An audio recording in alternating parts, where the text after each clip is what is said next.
Bonjour à toutes et à tous, ici Triathlon Addiction et aujourd'hui nouvelle vidéo dans laquelle je vais analyser ma technique de nage en crawl qui est loin d'être parfaite.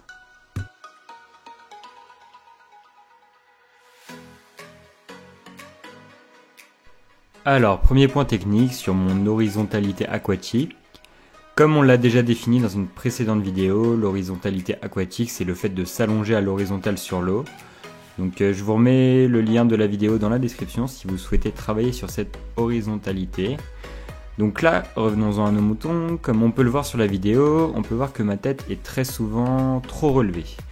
C'est la partie de mon corps qui ressort le plus alors qu'elle devrait être sous l'eau afin de limiter les résistances. Quand on regarde sous l'eau maintenant, mon regard ne se porte pas au fond du bassin mais vers l'avant. Cela perturbe mon horizontalité et on peut voir que mon bassin pourrait davantage remonter vers la surface. On peut également voir que mes jambes coulent sur ce mouvement-là. Je ne suis pas en horizontalité aquatique et je n'optimise pas ma glisse. Il faut que je rentre davantage la tête en ayant la nuque vraiment tendue et que je regarde plus le fond pour remonter mon bassin et mon battement de jambes qui se retrouve parfois trop sous la surface de l'eau. Alors deuxième partie, on va parler du catch sur ma prise d'appui lorsque je me concentre. À faible intensité, ma prise d'appui est correcte. Mais lorsque j'augmente ma fréquence de bras et que je passe sur du sprint, je ne prends pas assez d'eau sur le début de ma prise d'appui. Donc comme on peut le voir sur la vidéo, à l'image, toute cette partie de la traction n'est pas efficace. On peut également voir que ma main ne rentre pas droite dans l'eau mais légèrement sur le côté. Mon début d'appui donc il est dans la small, j'appuie vers le fond du bassin alors que mon objectif est de tracter mon corps vers l'avant. Une fois que ma main et mon épaule est engagée, donc à la fin de mon catch, je parviens enfin à pousser l'eau derrière moi. Donc je n'ai pas encore assez intégré le mouvement de catch et je n'arrive pas à le retranscrire à pleine vitesse. Il va falloir donc que je travaille là-dessus et que je l'intègre petit à petit. J'ai pu constater que beaucoup de nageurs avaient ce défaut-là et n'arrivaient pas à placer leurs bras sur le début de leur prise d'appui lorsqu'on ajoute la fréquence. D'où l'intérêt de se forcer à maîtriser le mouvement à faible intensité, à faible allure, pour ensuite le faire de plus en plus vite. Donc enfin, la troisième partie sur mon bras gauche et l'engagement de l'épaule. Donc comme on peut le voir sur la vidéo, mon épaule gauche a du mal à s'engager sous l'eau par rapport à la droite. J'ai eu quelques soucis de santé sur cette épaule qui n'ont pas été soignés quand il le fallait, donc sur cette épaule gauche. Et donc j'ai depuis ça créé des blocages psychologiques avec les muscles rotateurs de cette épaule. Donc mon cerveau a cherché à compenser cette douleur à l'épaule avec mon trapèze notamment. Mon corps a depuis ce temps créé des mécanismes d'auto-verrouillage empêchant mon épaule gauche de s'engager vers le fond. Donc mon roulis d'épaule est amoindri sur cette épaule et la traction du bras droit amoindrie également.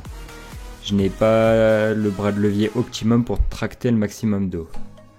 Pour remédier à ça, il va falloir du temps que je parvienne à réassouplir mon épaule pour déverrouiller ces blocages et regagner cette amplitude dans ma nage et sur mon épaule gauche. Le corps humain est très facilement déréglable et bien soigner ses blessures ou soucis de santé quand ils interviennent est très important. Une blessure mal soignée sur le moment peut entraîner des blocages physiques et psychologiques à long terme sur notre corps. Enfin voilà pour cette épaule gauche qui pourrait avoir une plus grande amplitude de mouvement pour augmenter le bras de levier et donc la traction sous l'eau. Et enfin, donc c'est pas vraiment un point technique, mais le dernier point que je pourrais vraiment améliorer pour nager plus vite, c'est sur le renforcement musculaire. Donc je sais qu'il faut que j'aille à la salle de musculation pour accélérer ma traction de bras. Je pourrais développer davantage mes triceps, pectoraux, dorsaux et tous les muscles rotateurs de l'épaule, deltoïdes, etc. J'ai jamais été un grand fan de musculation et j'en ai jamais vraiment fait. Durant mes années de STAPS, j'avais fait un cycle de musculation sur la force maximum en développé couché, à raison d'une séance par semaine sur 10 semaines. Et après ce cycle, je n'ai jamais eu de sensation aussi bonne dans l'eau après ce cycle de force maximum en musculation, notamment sur du sprint, donc des distances 50-100 mètres. Donc des séances de musculation dans une salle de sport sur des muscles bien spécifiques peuvent apporter beaucoup pour les nageurs, notamment sur la vitesse de base. Attention cependant pour les triathlètes, notamment à partir du format M pour lesquels les courses ne se font plus en drafting.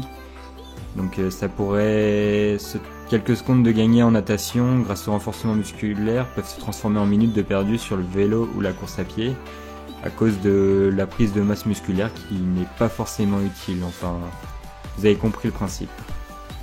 Enfin voilà, donc on a fait le tour pour cette analyse vidéo et les points que je pourrais améliorer sur ma technique de nage. Je vous dis à la prochaine pour plein de nouveaux projets qui sont en développement. A plus, c'était Triathlon Addiction.